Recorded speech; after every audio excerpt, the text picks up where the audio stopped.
Shalom, selamat pagi saudaraku. Kita bersyukur kepada Tuhan untuk kebaikan dan kemurahan-Nya yang memperkenankan kita untuk menikmati kehidupan di hari ini.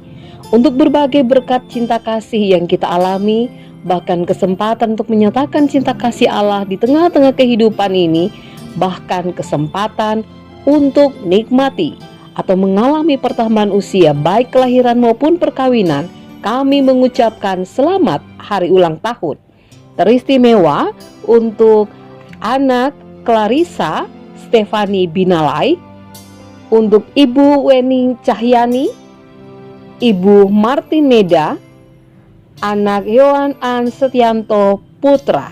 Tuhan Yesus memberkati dan menyempurnakan sukacita Bapak Ibu Saudara sekalian. Hari ini firman Tuhan akan menyapa kita kembali. Sebelum kita membaca dan merenungkan firman Tuhan, mari kita berdoa.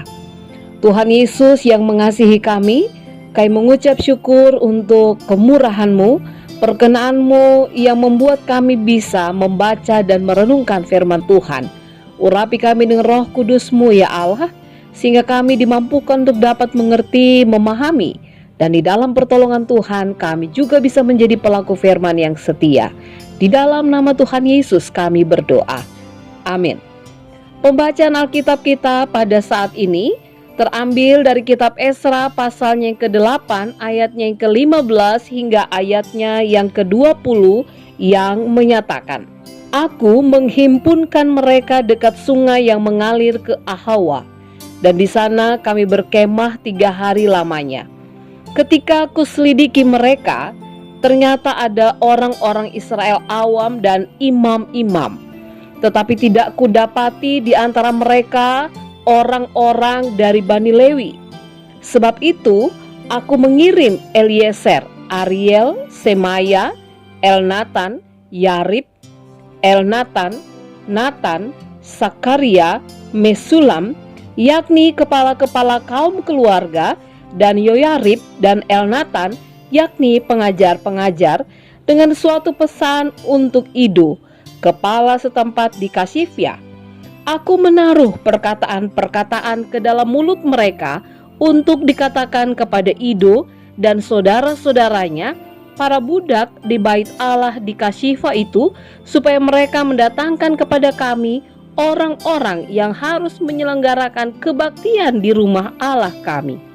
Kemudian, karena tangan murah Allah, kami itu melindungi kami, didatangkanlah oleh mereka kepada kami orang-orang yang berakal budi dari Bani Mahli bin Lewi bin Israel, yakni Serebia dengan anak-anak dan saudara-saudaranya 18 orang, dan Hasabya beserta Yesaya dari Bani Merari dan saudara-saudaranya dan anak-anak mereka 20 orang, dan daripada budak di bait Allah yang diberikan Daud dan para pembesar untuk membantu pekerjaan orang-orang Lewi 220 orang yang masing-masing ditunjuk dengan disebut namanya.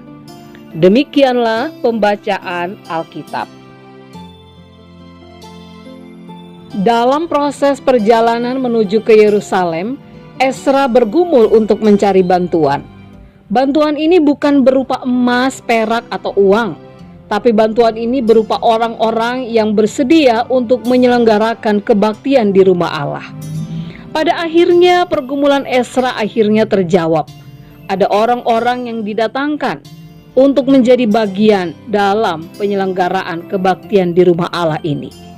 Esra menyatakan bahwa itu karena tangan Allah yang melindungi mereka. Saudaraku, dalam kehidupan kita harus kita sadari bahwa ada hal-hal di sekitar kita yang tidak mungkin bisa diselesaikan seorang diri.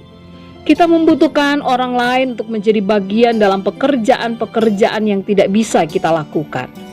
Orang-orang itu adalah orang-orang yang bersedia, orang-orang yang mempunyai kemampuan, atau orang-orang yang mau melakukan pekerjaan itu. Tidak bisa dipungkiri bahwa sekuat atau sehebat apapun kita, tidak ada yang bisa mengatasi berbagai masalah hidup sendirian saja untuk sementara mungkin, tetapi untuk jangka waktu yang lama. tentunya akan sulit. Cepat atau lambat kita akan kehabisan daya untuk terus bertahan. Karena itu mari menjadi pribadi yang siap memberi diri untuk memberi bantuan dimanapun kita dibutuhkan. Tuhan tidak pernah menciptakan manusia sebagai makhluk-makhluk individualis, melainkan sebagai makhluk sosial yang harus saling terhubung dan terintegrasi agar dapat terus berjalan. Jadi, jika saat ini diri kita dibutuhkan, apalagi jika itu untuk pekerjaan yang memuliakan Allah, janganlah cepat untuk langsung menolak untuk memberi diri kita. Karena bisa saja Tuhan sedang memberikan kesempatan bagi kita untuk menjadi bagian dalam rencananya yang agung. Amin. Bapak, Ibu, Saudara-saudari, mari kita berdoa. Tuhan Yesus, terima kasih untuk firman-Mu yang menyapa kami kembali hari ini. Terima kasih karena kami diingatkan untuk tidak ragu memberi diri kami ketika kami dibutuhkan dimanapun kami berada. Karena kami tahu dan menyadari bahwa kami juga membutuhkan bantuan dari sesama kami. Dan biarlah di dalam kebersamaan kami dengan sesama, kami boleh melakukan pekerjaan-pekerjaan yang Tuhan kehendaki. Sehingga sekalipun kami menghadapi tantangan yang besar, kami tahu ketika Tuhan memperlengkapi kami dengan kehadiran orang-orang yang ada di sekitar kami akan terus bertumbuh dan terus berjalan. Dalam nama Tuhan Yesus kami berdoa. Amin. Selamat beraktivitas Bapak Ibu. Mari terus memberi diri sebagai sebuah bantuan agar kiranya menjadi sebuah sukacita bagi kemuliaan nama Allah. Tuhan Yesus memberkati.